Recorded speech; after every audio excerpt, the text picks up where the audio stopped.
Welcome to Allegedly Doesn't Replicate, a podcast by the Institute for Replication, where we put research to the test again. In this episode, we'll talk to Jack Fitzgerald about his experience as a mass replicator. Everyone, welcome back to the podcast. I'm here, of course, with Abel Brodeur, our chair, and we have a very special guest, one replicator of our own, Mr. Jack Fitzgerald. Jack has been one of the most consistent replicators we've had, and he has some of the most amazing stories because he has like a nose for it, you know? Whenever Jack has a paper, he always managed to find something interesting. So, of course, we wanted to bring him to the podcast. I'll let him introduce himself, but Jack is a PhD candidate at the University of Amsterdam. Jack, welcome, and tell us a bit about yourself. What do you do, and how do you come by iPhone? Yeah, so my name's Jack Fitzgerald. I'm not a PhD candidate at the University of Amsterdam, although I did do my master's there. I'm a PhD candidate at the Vrije Universiteit on the other side. I currently Sorry about that. in applied econometrics, methodology, and increasingly more in my PhD, a lot of replication work. So I've reproduced more than 120 papers at this point over the course of my PhD, most of which are for large-scale replication projects, but I also, as you said, have a number of individual comments and replications as well that round out the rest of the list. Yeah, it's funny. I was we've been in touch for months now, since the beginning of the year, because you've done several reproductions for us and you've participated in replication games. And we actually met in person for the first time, I think, in August back in Rotterdam. In Rotterdam. And I remember when we were talking, you were saying that for you, since the beginning of your PhD, or at least the past few years, you've been in an environment where replication sort of makes sense. In economics, it's just like there's the institute, but now there's also other, movement institutes and so on. And it just sort of makes sense. And for me, it was so funny because it's so the opposite of what I went through during my PhD, which was there was absolutely nothing going on in economics and open science. So it's so interesting to meet like younger folks and talk to them about what they think about open science and so on, and seeing very different experience and what you're doing is great, obviously. Well, thank you. But that's actually the funny thing, is that what I mentioned after the games was that I have never been an academic at a time that the Institute for Replication has not existed. So to hear that it's so recent of a phenomenon is kind of wild to me. This feels like something that should have been addressed a much longer time ago. Well, I think there's a lot of That's reasons so why it didn't happen before. Let's just put it this way. I think it just, and we want your feedback on this. I think you've done large scale reproduction projects, and you've done more like the one-on-one reproductions. And today we're going to be talking about one of those that you recently published a comment in PNAS, Proceedings of the National Academy of Science. But I would be interested, I guess, to get started. And I think that's the main reason I think why the Institute was not created before. Some of these end up being more adversarial. So you're reproducing someone else's work, and sometimes you might find problems, coding errors, data errors. It can be that you think that the results are not necessarily robust. So you've taken two different approaches, I think, in your PhD. One is more these one-on-one reproductions, which is more what we do at I4R. But you also have these really large projects. And I'd be interested in knowing, how do you see these two different venues, and which one do you think is more interesting, and just your overall take on these two things?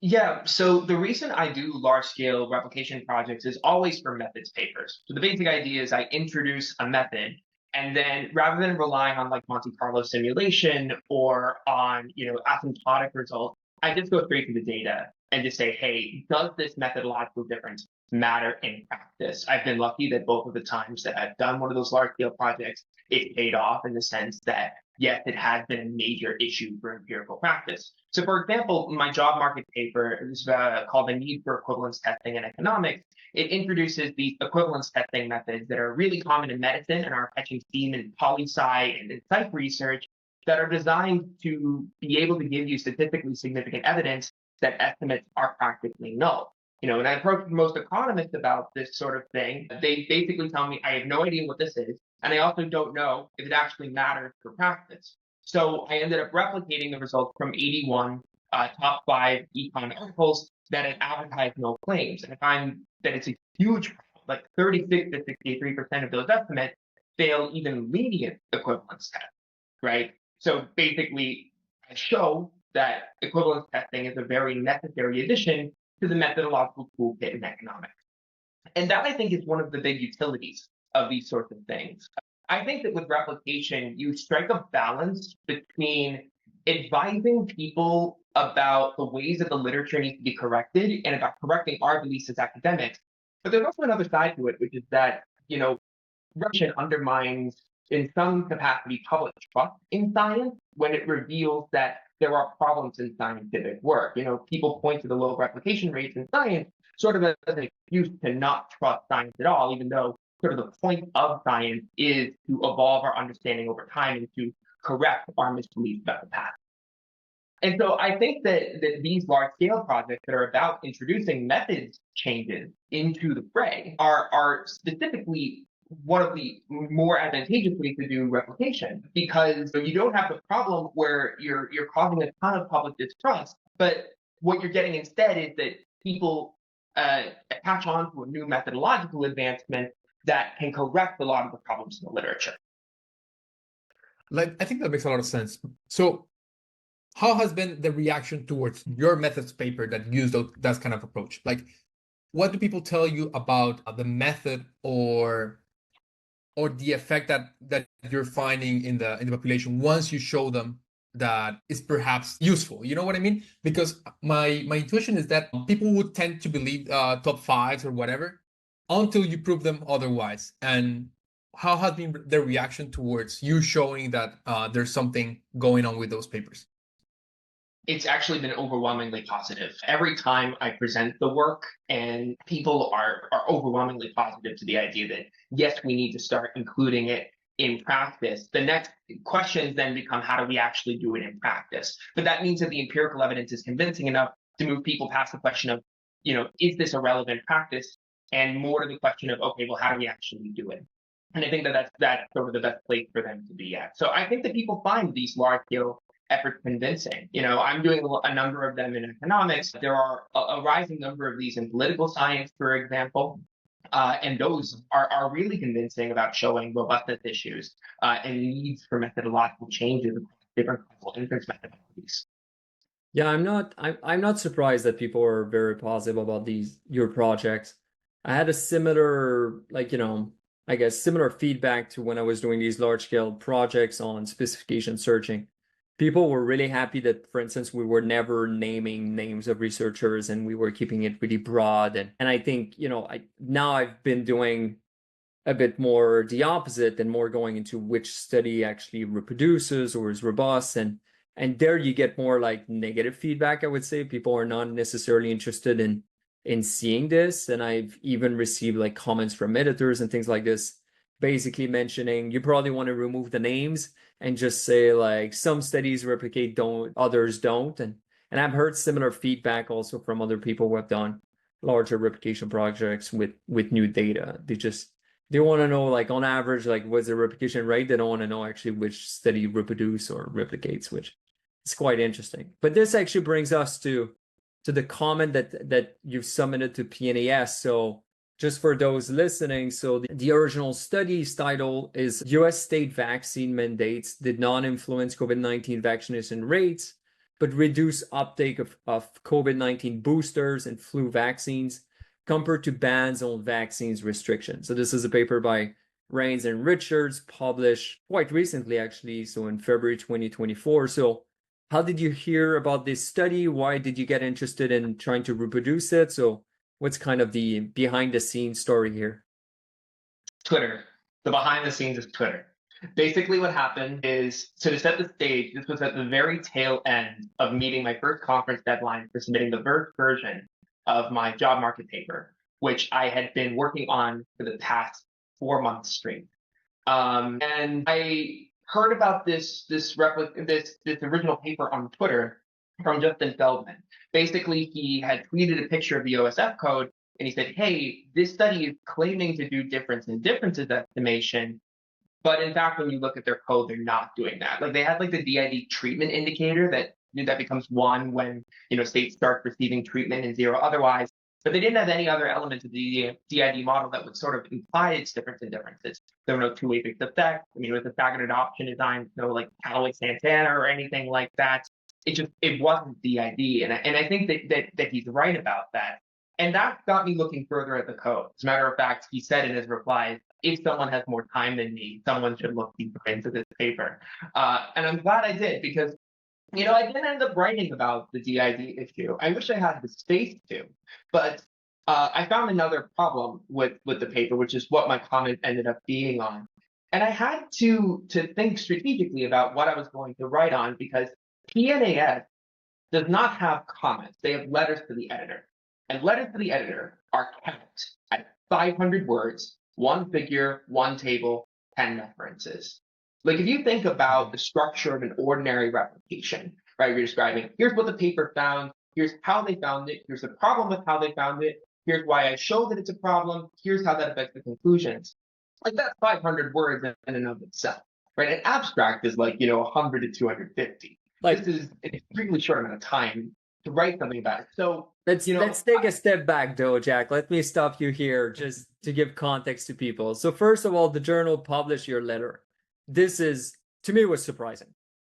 First, because PNAS actually doesn't have really comments, but I think in general, if you look at the original article, it's actually quite short too.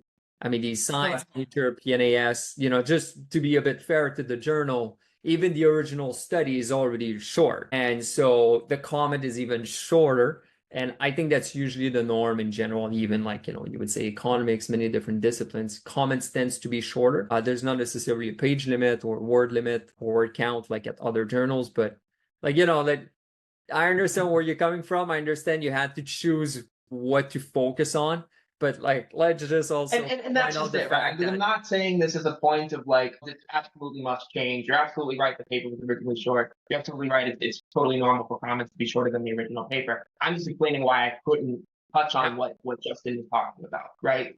Because what I ended up writing about was this different statistical issue, one that I have seen come up over and over again in peer review, and where I realized that the empirical results from this paper could make for a very good teaching moment.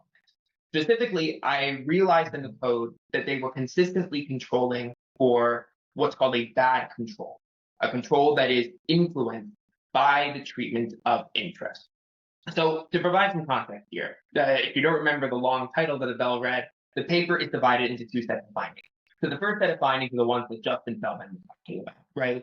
They use DID analysis to come to the conclusion that U.S. state vaccine mandates didn't influence COVID-19 vaccination rates. The second set of findings is saying that these vaccine mandates had negative downstream effects on other kinds of vaccine uptake. So specifically on flu vaccine uptake, both for adults and for children, and for take-up of COVID-19 booster shot.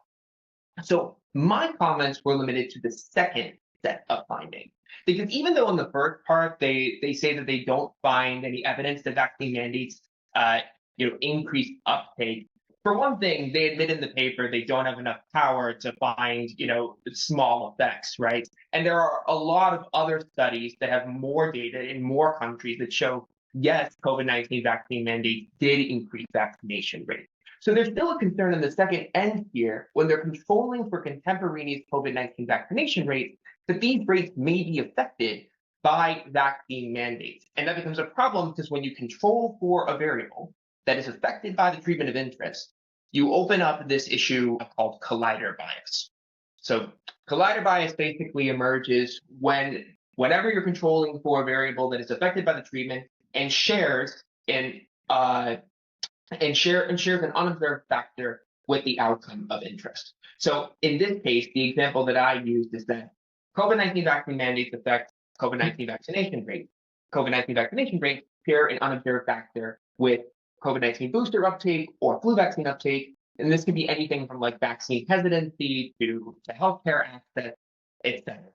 The problem is that when you control for that contemporaneous variable, you open up a second causal pathway that can bias the actual causal pathway that you're really interested in. The most famous example of a collider bias issue coming up in public health is the birth weight paradox. There's a persistent finding in public health that if you control for low birth weight, it turns out that infants born to mothers who smoke during pregnancy have lower mortality rates than infants born to mothers who do not smoke during pregnancy. Now, does that mean that maternal smoking is good for infant health? No. What it really is happening here is that infants who are low birth weight because their mother smoked during pregnancy are probably going to have lower mortality rates than infants who are low birth weight because of birth defects or other health conditions, right? And so when you control for low birth weight, which is affected by smoking, you're opening up the second channel that is biasing the actual channel that you're interested in, which in this case is the effect of maternal smoking on infant mortality. A similar thing is happening here, where when you control for COVID-19 vaccination rate, states that have high vaccination rates because of the vaccine mandates are probably going to have lower vaccination rates than states that have high vaccination rates because of low vaccine hesitancy or high access to healthcare. It's the same condition happening again. So why do they want to control for this? Like, what's the idea that the original authors have? Because for people listening and interested in this, they also released a response to your letters, and the response was published as well by PNAS. And in that response, they also include other variables. They add variables that they didn't include in the original study. So clearly there's something they're trying to control for. And what you're arguing is basically they're controlling for something that they shouldn't because it's an outcome of the treatment. But somehow the authors are still interested in trying to control for something here. So what is that? What are they like worried about? Why can't you just look at, or doing a basic diff and diff, let's say, and difference and differences, just looking before and after the states implements, having control groups, and just looking at this, like what are they worried about? So the control strategy makes sense because what they really want to capture are baseline vaccine attitudes, right? So baseline willingness to get vaccination. That is an important backdoor pathway to close, and I agree with them on that, right? But there are ways that you can do that don't require controlling for contemporaneous COVID-19 vaccine rates. You can, for example, control for baseline vaccine uptake of other sorts of vaccines, which is what they end up doing in the reply, right? So they close one of the causal pathways there. There are others that you have to worry about, but that is genuinely a good idea to control for baseline vaccination rate. So usually you wouldn't, just because you have the state fixed effects, you have year fixed effects, if you estimate a standard diff and diff, and these things are just, taking into account when you do the first difference, right? So here they're doing a different type of estimation, I'm guessing, and this is why they're trying to include for things that are prior to the treatment. Yeah, the reason that this is happening is because there is no pre-period. Basically speaking, they're just taking the difference between states that mandated versus the states that did not. So for example, pre-post fixes are not possible to estimate in this specification. So there's a reason that they're including covariates. Like, I sympathize with them on that dimension, right? But there is a way that you can do this. You can control for baseline COVID-19 vaccination rates. And what I end up showing in my comment is that when you don't control for the baseline and you instead control for a covariate that's caused by the treatment, it really biases the effect you're actually interested in, which in this case is the effect of vaccine mandates on vaccine uptake. So to give a context, like the whole paper's results are sign flipped when you remove this one control variable. So before they find purely significant negative effects of vaccine mandates on uptake for child flu vaccines, adult flu vaccines, and COVID-19 boosters, all significant negative. You remove the one back control variable, they all go significant positive. That's the level of bias that we're talking about here. A single control variable can sign flip every estimate entered in the paper. I see. And then in the response, what they're trying to argue is, first, they agree, I think, for the most part with your point, and then they're trying to control for some of these, let's say, baseline characteristics. So they add, I think, 3 variables. So they control for vaccines of young people, I think, prevalence in general population, and then they control for something else. And they control for attitude scores requiring COVID-19 vaccination for everyone. So this was taken in the period immediately before the vaccine mandates start going into effect. Basically, data started getting collected on this right around the time that vaccine discovery happened. So they really got good baseline data here. And so they control for this, right? And that means that they rule out the main collider pathway that I was pointing out in my initial comment, which was baseline vaccine hesitancy being that joint factor that affects simultaneously contemporaneous COVID-19 vaccination rates and other downstream vaccination rates. The trouble is that they can't just rule out one pathway. They have to be able to rule out all potential collider pathways, all potential unobserved factors that could simultaneously be affecting COVID-19 vaccination rates and other downstream vaccination rates. And these controls that they have in the reply do a good job of addressing the issues related to baseline hesitancy. But one other immediate factor that isn't addressed by these controls is healthcare access, for example. So we know that there were some states that were able to get COVID-19 vaccinations relatively quickly, and others that were a bit left behind. So that's another variable that's listed. Any variable that has that collider structure is going to cause the same bias in the brand. I went a bit above and beyond the ordinary comment interaction here, because for full disclosure, this PNAS paper was written before I was ever at any point involved with the Institute for Replication. So I wasn't familiar with the sort of, you reach out to authors and you get their feedback on your initial comment. I wasn't familiar with this structure at all. I wrote up a comment basically in about a week, and I submitted it to PNAS. I had no public working paper. I made a lot of mistakes that I would not do again, right? But that basically meant that there was no interaction with the authors throughout this process until publication day. So the day that the paper came out, or my comment that is, I was up really late because not only was I excited about my comment being published, it was also the first time I ever got to see the response of the authors. Wow. Wow. That is wrong. And so I don't blame the authors one bit. So to me, like, this is PNAS not having comments and not knowing how to deal with comments. And when I say it's wrong, I think it's wrong for a couple of reasons, just for people listening. And then Pablo, I want you to jump in and tell us like what you think. But first, like, for most journals that are serious about like publishing comments, you cannot even submit the journal before having contacted the authors. This is an actual policy of a lot of journals. And you just respect and common sense that you would reach out to the authors, because it can clarify lots of things and you might not even want to contact the journal. But of course, most of the time you will nonetheless contact the journal and you will submit the comment and so on. So to me, this is like PNAS and a lot of general interest journals not caring too much about reproductions, replications, or comments, right?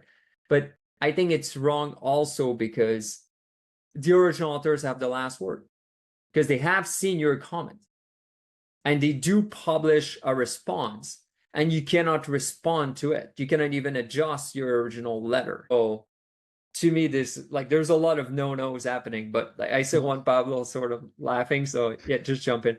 Oh, for me, it's everyone is blindsided at that point. You can, as an author, you can only imagine what they felt like all of a sudden a comment being published on your paper without ever seeing it before, and everyone just reaching out to you and asking for your comment on the comment.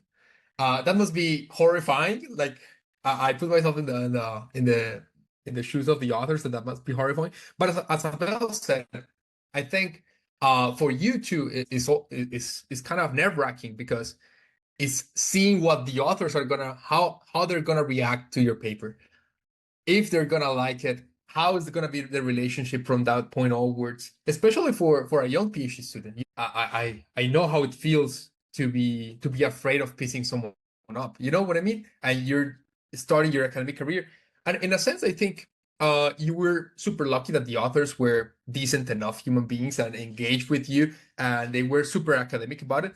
But you can also see it going wrong because the authors feel attacked in a way because they have never been contacted. So it's interesting. But let me push it back a bit on the fact that, on the idea that PNAS does not care. Like, if they didn't care, they wouldn't have published it. You know what I mean? I think they just had like they were blindsided in a sense. So they were like, God, there's a real problem with a paper we just published.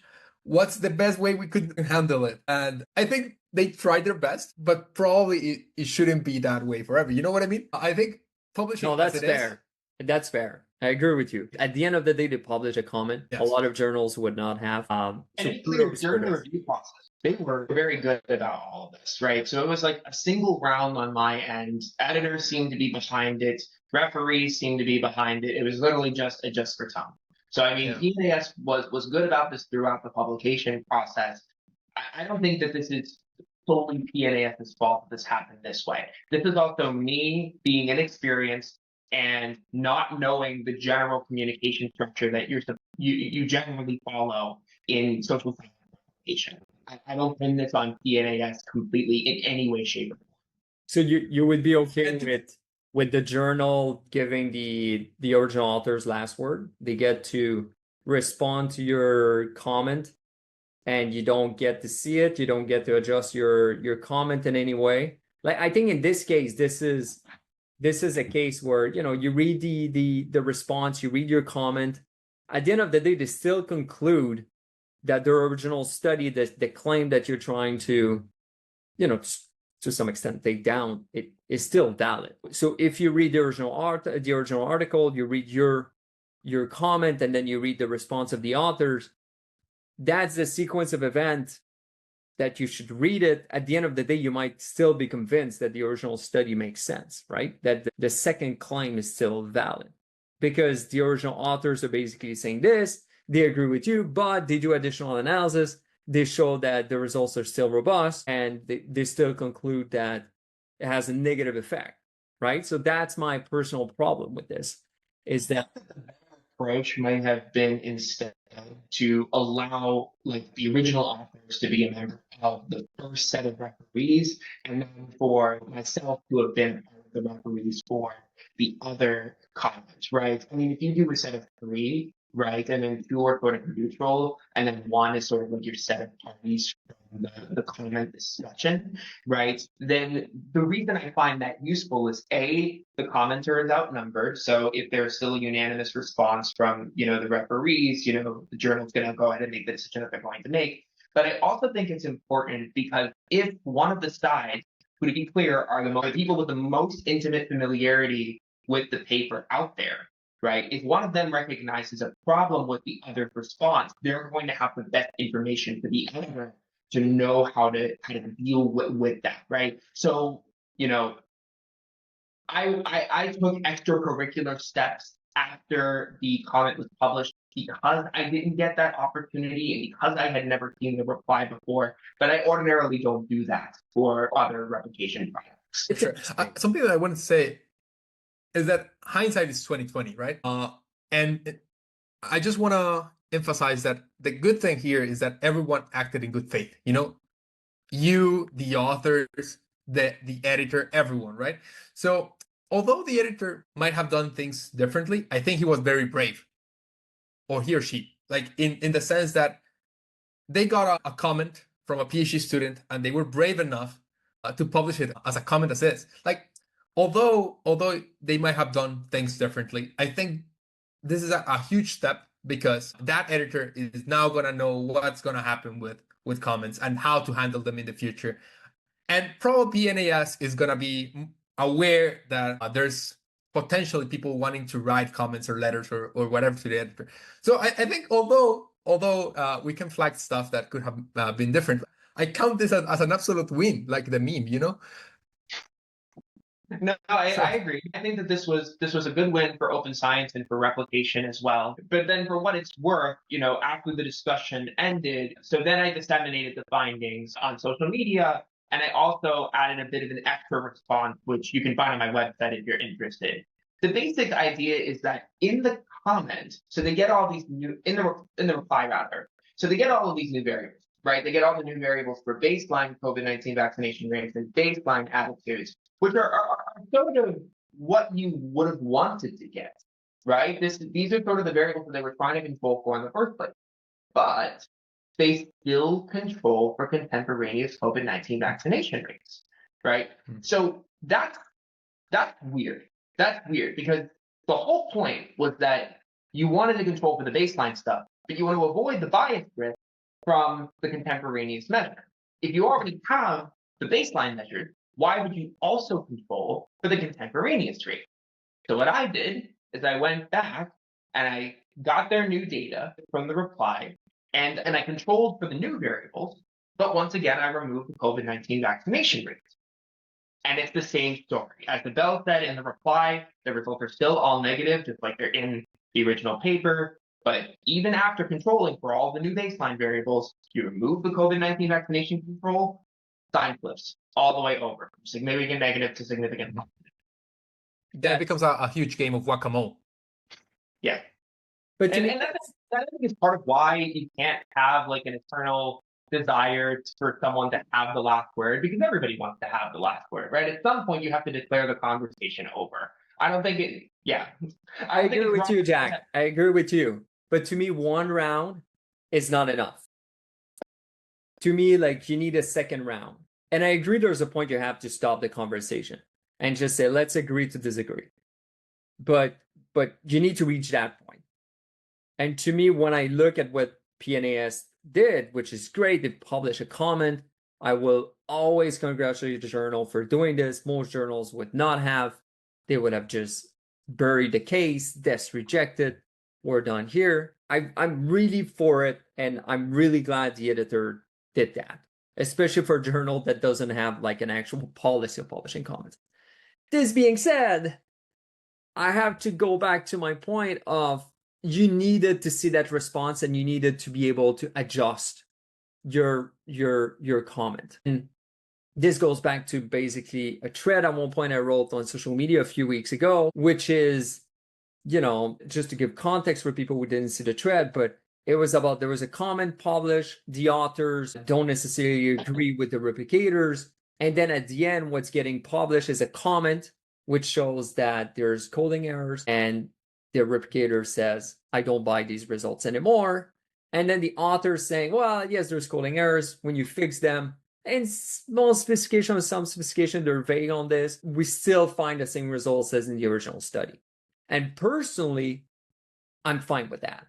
And a lot of people were not. A lot of people, I think, want the journal to make a decision, want the journal to sort of look at this debate and say, we buy that.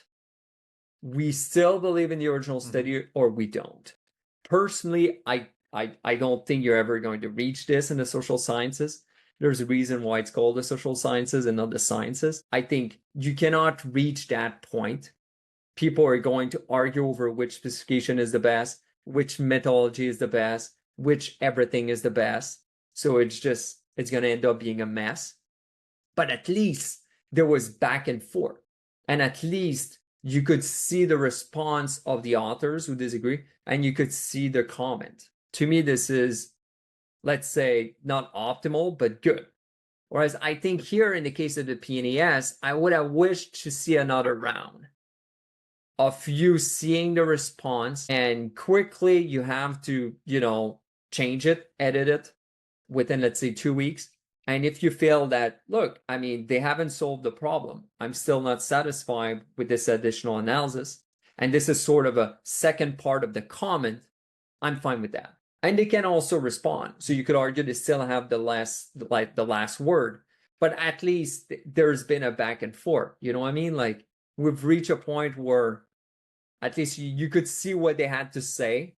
And it's not like they have literally the last word and basically saying, yeah, we agree, but we still buy everything that from the original study because we did additional analysis, and you didn't have a chance to even respond to that. So that's sort of my problem with the way some journals are dealing with this. I want the back and forth, and I don't need the journal to say who won the debate.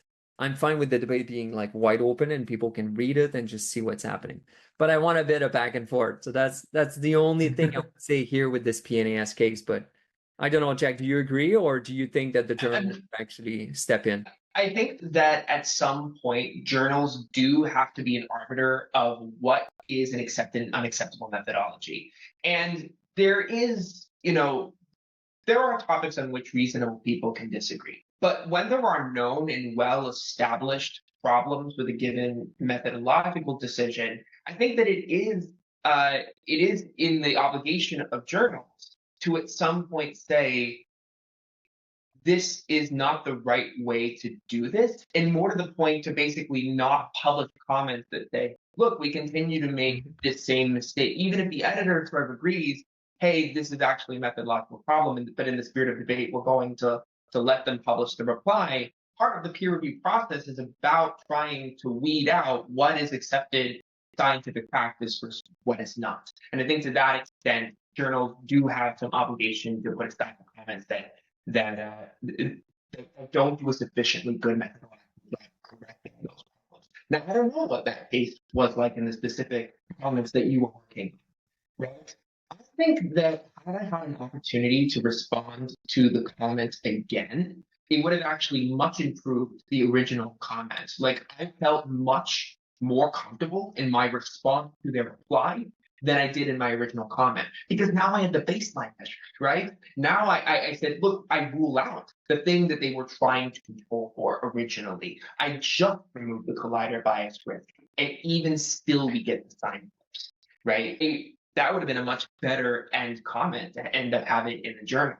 I'm sort of happy that I had a receptive community of people on social media who were willing to listen to the further discourse and hear me out and what I had to say about the final version of what came out. But yeah, it would have been better if I was able to update the methods. For sure.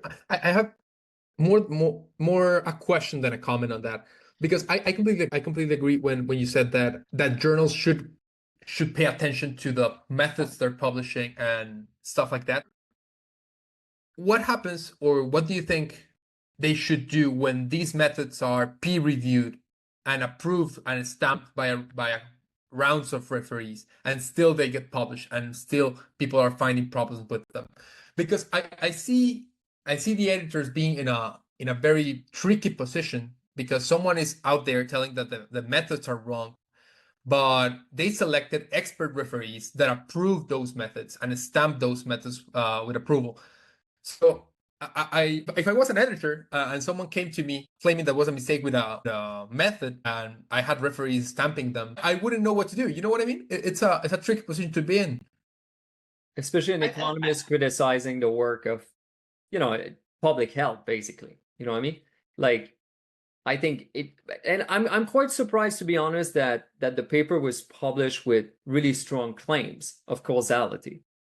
Because usually, if this would have been published in some of the leading health journals, healthcare, public health, you cannot make these claims. You cannot make claims of causality if it's not an RCT.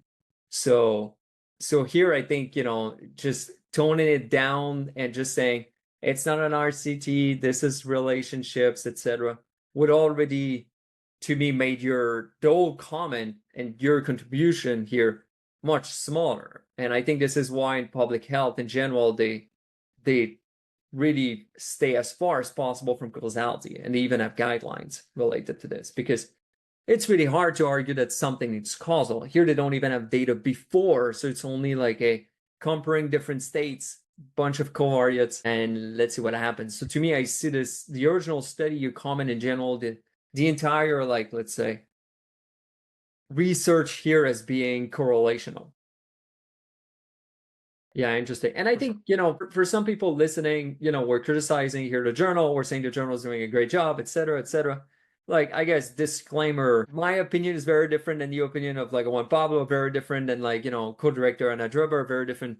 Like, we all have different opinions on like what journals should do and how the editor should behave. It's really like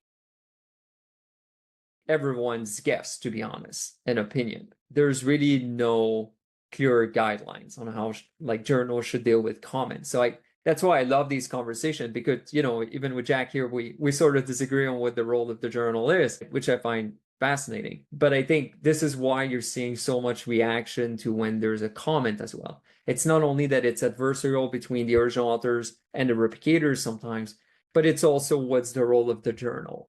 And I think nobody actually agrees on this, what the journal editor should do and how it should be done. And yeah, so I find this conversation fascinating. There's going to be disciplinary differences. It's also just so young, like the replication field itself. This will just take time for journals to develop. Conversations like this, I think, help to inform the pros and cons that will develop the debates that eventually decide these policies when journals decide to taking replication more seriously. So I don't think that there's anything wrong with the way that the process is done, given how new this all is. I just think that these are good learning experiences for how to do it better. It's kind of, That's one point that I want to further. I just want to say something before you jump in. Go for it. Go for it. We're saying this is new, doing comments, replications, and things like this. I mean, we've been doing replication for like 200 years. You know, like we're scientists. Like if we don't know how to deal with comments, it's sort of laughable probably for people outside of academia. You know what I mean? Like, yeah, Well, we don't know how to deal with criticism in academia. And like what happens when you actually no, I know, I agree actually. We don't. a couple of decades ago, like mathematicians used to go in duels because their propositions were not accepted by other people. So I think we're improving. We're not willing to kill each other, but we're now just willing to have a conversation. But I want to further Jack's point to a degree, because I think this is only going to become more and more common as time goes on. People are as they publish and as they publish their data and data becomes widely available, editors are just going to be seeing an increase on the number of people writing letters or comments or whatever. So they might as well have a game plan for when it does happen, right? Because it's not a matter of if a matter of when. So just to put a heads up out there for the editors listening, I think it's a good idea to know what to do and have clear guidelines on how to do it, rather than running around in circles and trying to figure it out as it goes. And it can be time consuming as well. I think a lot of editors, if you're not prepared and you don't know, like there was this case in economic journals a couple of years ago. They sent the comment for peer review, and after receiving 2 reports, which I was told were positive, so the replicator, the person who submitted the comment, made all of this publicly available and even released the decision of the journal on social media. Anyway, the decision of the journal after like 6 months or something like this was, well, we need to reject your comment because we have a policy of not publishing comment. I didn't know about this policy. I just learned it. TV was like, and they're like, this is past death projection at this point, right? But you know, and Economic Journal changed their policy after that, after Replicator actually. And if my recollection is good, the Replicator then resubmitted the comment after she contacted the journal, and it just blew up on social media. And they sent it again to different referees, and all the referees were negative, and they ended up rejecting the comment. So at the end of the day, it didn't change anything. But you can see how some journals, to your point, Juan Pablo, are just not prepared. They have no game plan on how to deal with these. And I think some journals are prepared. They have a policy actually of we're not publishing comments. Or even like some people might not know this, but top health journals often have what you did, Jack, a policy of we accept letters. But sometimes they say it needs to be submitted within 2 weeks of publication. PNAS's rule is 6 months. So PNAS is 6 months. Some journals have these policies that it needs to be fast. So you can imagine that here this is secondary data, observational, right? But imagine that this is like data you need to recollect, and you want to do a real replication, and you have a big lab, and you actually need to spend like thousands of dollars and finding patients or whatever. It's just impossible. There's no way you will have the time to actually do the replication. So some journals basically say, we do accept these, but in practice, they don't. And I guess it goes back to your point, Juan Pablo and Jack, like the journal did a good job at the end of the day. Like if I would have to say, like in comparison to other journals that deal with comments, they've actually did a good job. Am I in favor of them having this 6 months embargo? The summary is basically, we have some notes, but good job. Exactly. Here's some notes. Here's how you can improve things. Get rid of this 6 months policy thing. I think this paper would still have been relevant in it 6 months from now. Like, I understand that for some papers, maybe 6 months makes sense. Like, you don't care anymore about that paper in 6 months. Could that be? Like, what's I think it has to do, well, at least in my limited experience, with the editor's tenure. Like, I think 6 months? No, like what I in my mind, it would be horrible to try to receive a comment for a paper published by another editor. That would be like worst case scenario, because you don't only have to deal with the people writing the comment, the original authors, but also what the editor back then thought about the paper. It becomes more complicated. So I disagree. I don't know about 6 months, but I think I will push back on this. I have to. I think if you publish the original study, you should not handle the comment. I think you have a conflict of interest as a journal. I think journals should not deal with comments in general. You mean as an editor or as a reviewer? Editor. As an editor, okay. As an editor, you should not deal with the comment because you literally publish the original study.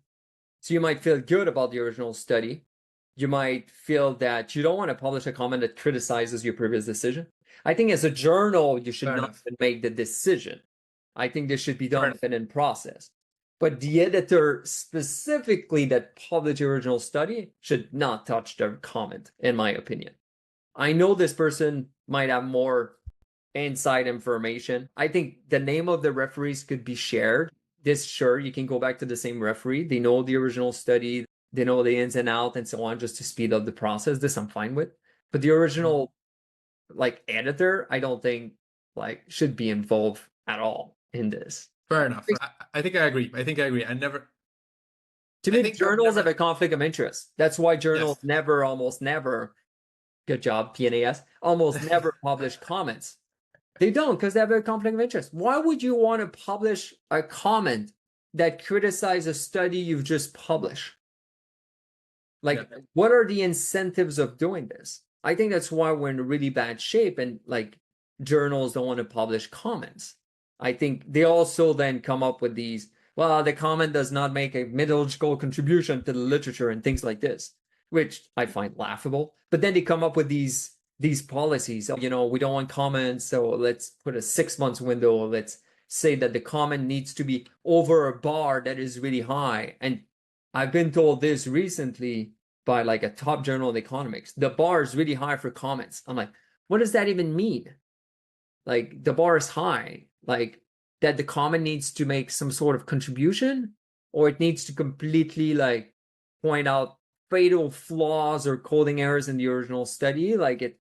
What does that mean? I think they're coming up with these things, these arbitrary rules, just because they don't want to publish comments.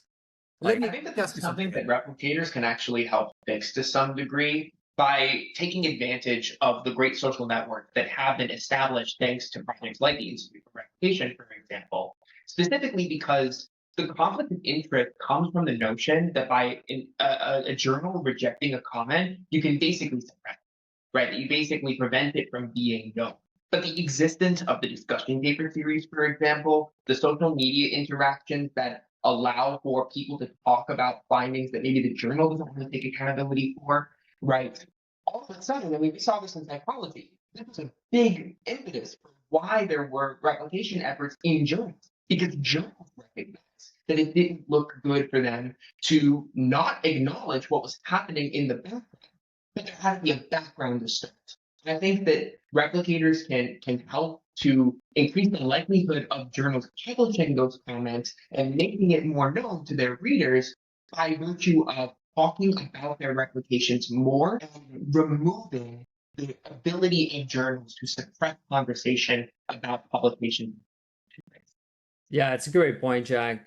This reminds me of, we were supposed to do at one point an episode with Jochen Peters, a co-director. We'll do the episode anyway, but anyway, this conversation and this idea of the episode started with something that you're sort of referring here too.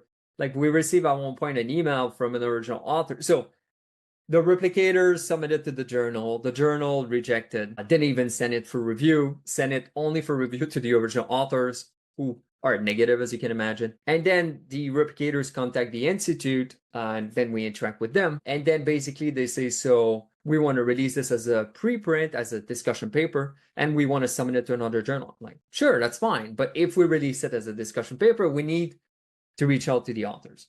I need a response. If they don't want to write the response, that's fine. But we always reach out, right? Because I want this debate. I want this exchange.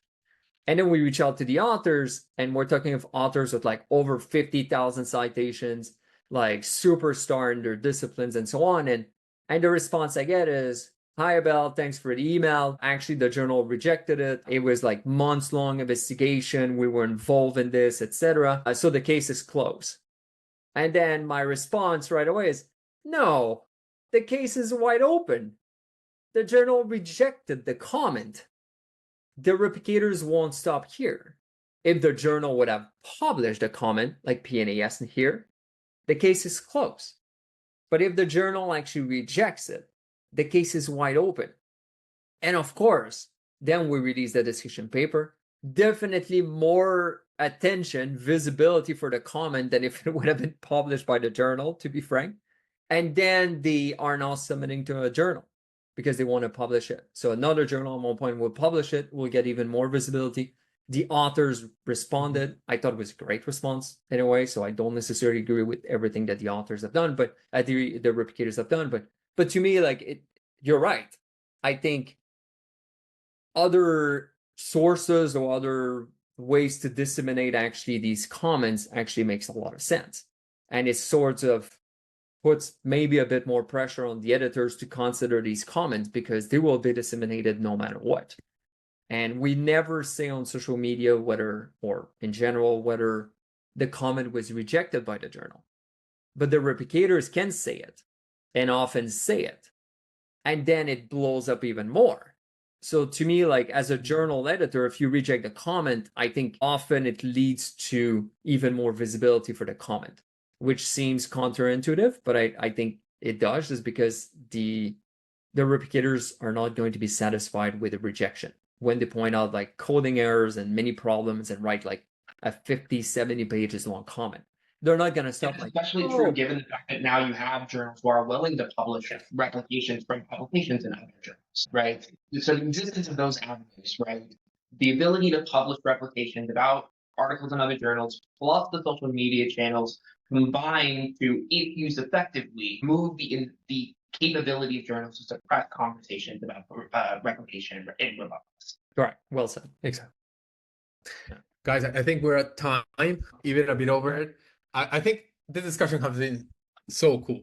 I love when they spiral out of control and I just have to go and jump into it to stop it. But Jack, it has been amazing. I'm sure at some point you've been a member of the I4R family for so many games now that I'm sure you're gonna be back at some point. So thank you for being here, taking the time. And Abel, of course, as always, thank you. Any last comments about the comments? When do we see you next? When do we see you next? Which game? Bergen? Are you going to Bergen? Yeah, I'm going to Bergen. And who's there? So Derek Mikola is going to go there. It's organized by Lenka. She's amazing. So this should be a lot of fun. Perfect. Great. Thanks everyone. Thanks Juan Pablo. Thank you.